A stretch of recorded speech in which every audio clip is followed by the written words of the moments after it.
All right, guys, welcome back to a second segment of Keeping Ahead Above Water. This segment is based on this book that I've actually written. My name is Andre Tyson. And so in this segment, we're going to talk about, self-love or loving yourself. A lot of people say self-love is the most important thing because you're focusing primarily on who you are. And I think the best way to even describe what self-love look like is to go in front of the mirror, look at yourself, and that way you can basically see the reflection that's in the mirror. That's who you are. And so when you talk about loving yourself, the best definition that I have seen in terms of what true self-love look like is this right here. Where it talks about love is patient, love is kind, it does not envy, it does not boast, it's not proud, it does not honor others. It's not self-seeking. It's not easily angered. Keeps no records of wrong. It always trusts, always hope. It does not delight in the evil, but rejoices in the good. Always protects. Love never fails. And the idea that when you think about what love is, I think this is like the best definition of what love is in terms of how it's being described. And where I got all that reference from is 1 Corinthians chapter 13, verse 8. And so I've seen other definition of what love is, but this is the only time where after reading that, it really basically capture what that looks like. And so what if someone was to describe you and says, okay, John is patient, John is kind, John does not envy, John does not boast, and just going through all the where you see where it says, it does not, if you were to describe someone. And that's what, when we talk about self-love, you talk about loving yourself. If you were to describe yourself in that way, how would you be? How would people really treat you? Well, moving on, it talks about the whole idea of what self-love is. People are looking for that type of love in all these different places. And at the end of the day, only you can love you the way you need to be loved. Reason why is that you're the only person know yourself better than anybody else. So most of the time what tends to happen is people trying to find this type of love in alcohol and relationship and all these different places. But when it comes down to it, no one is going to truly love you the way how you need to be loved. And so you have to take time up for yourself. And one of the things about taking time about loving you for who you are, when you look at yourself in the mirror, right? There are things that you're going to like about yourself and there are things you're not going to like. And you have to accept all the good and bad things about who you are. But at the end of the day, you are unique. There's nobody else like you. And so you have to appreciate all the wonderful things about who you are. Now, there are times when you might see something in the mirror that you don't like. And so you have to say, okay, if you're someone you're a little bit overweight or whatever the case is, you want to get back in shape. Now you have to get to a point where you say to yourself, oh my gosh, this is what I need to do. You have to get to that point where you said, I want to change. And so that's where you're thinking about, I got to go to the gym, I got to get a fitness trainer, and you have to do whatever it takes to basically break out of that mindset because you love yourself so much that you're willing to do whatever it takes to put yourself in a position now that you can say, okay, I want the best for myself. Another thing too is that you have to then zone out the voices in your mind that tell you you're not good enough, no one's gonna love you and all this other stuff. And I know a lot of people, they get to a certain stage in life, whether if they go through a breakup, whatever the case is, and they hear those voices that tell you all these different things. And now you have to get to a point where you're just like, okay, I might hear these voices that say I'm not good enough, but you can't buy into those voices. You have to get to a point where you said, nope, this is not who I am. And only you then can tell yourself who you are. The other thing about loving yourself is the idea that you're going to create and maintain a firm foundation. What does that look like? In terms of creating and maintaining a foundation, if you're going to build anything, right? The first thing you want to do is to make sure that foundation is strong.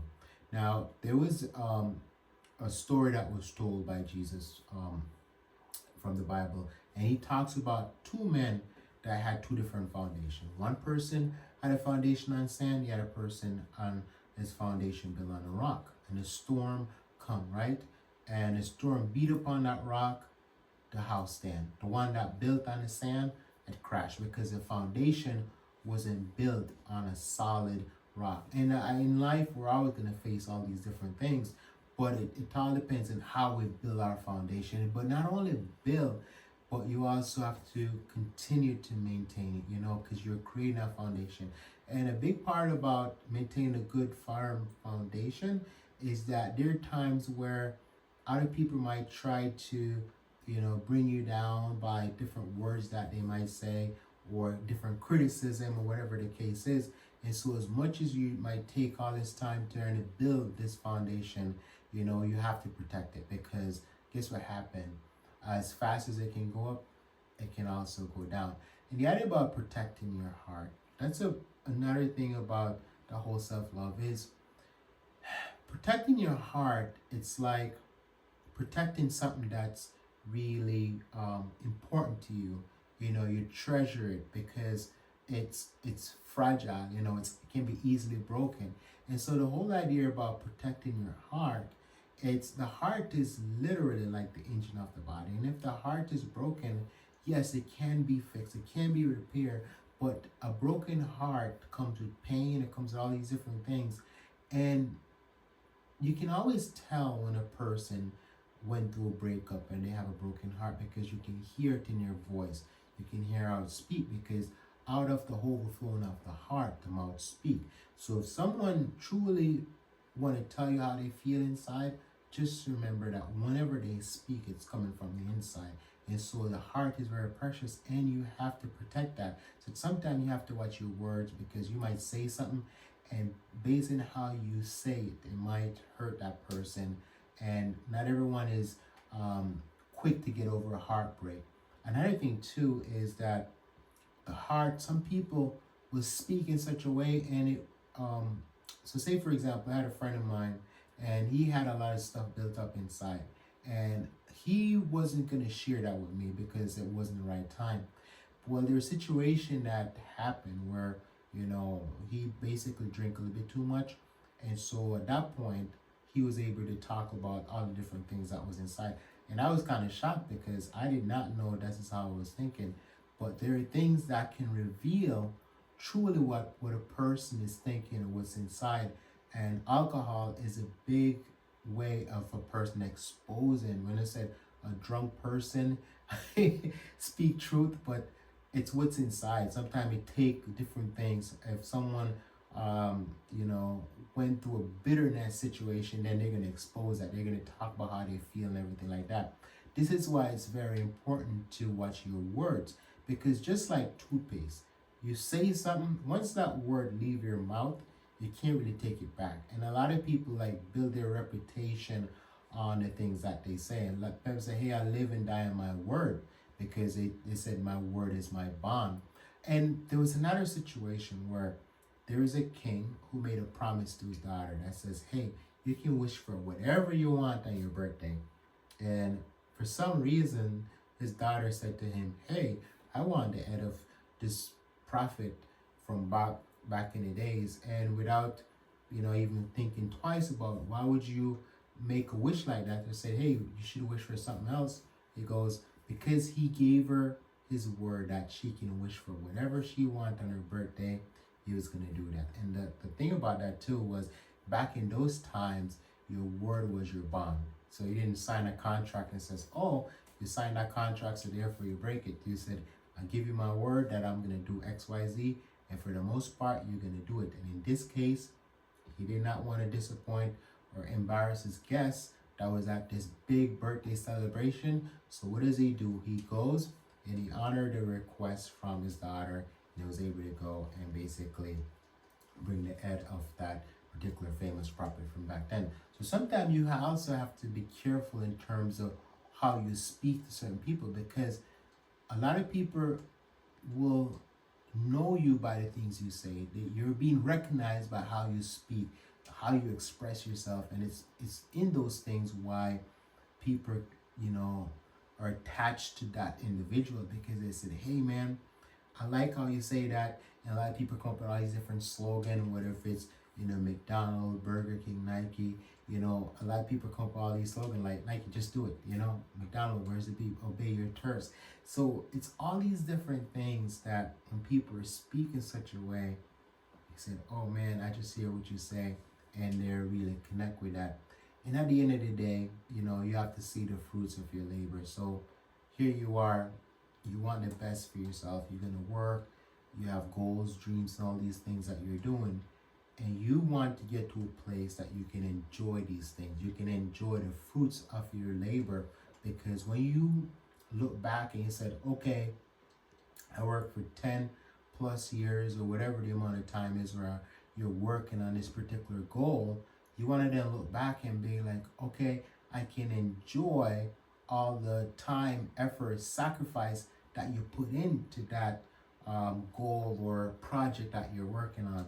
It's like, it's sad when I see people working tirelessly and they're not able to enjoy the fruits of their labor, you know. So a big part of you loving yourself is you taking time out to create and maintain a firm foundation.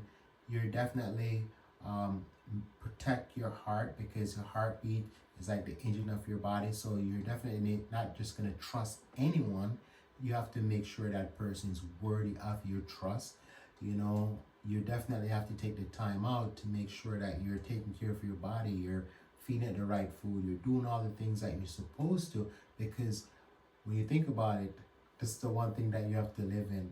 You don't get a second one if you screw this one up. So you're gonna take the time out to make sure you're feeding it, you're doing all the right things that you're supposed to, because the more you give to your body is gonna in turn give back to you. So if you're giving your body your absolute best, then your body's gonna give you what you put into it. And when people don't take the time out to take care of their body and you abuse it, what tends to happen is your body starts to break down. So when you think about the whole idea of loving yourself, that's like the key essential thing before you can do anything else.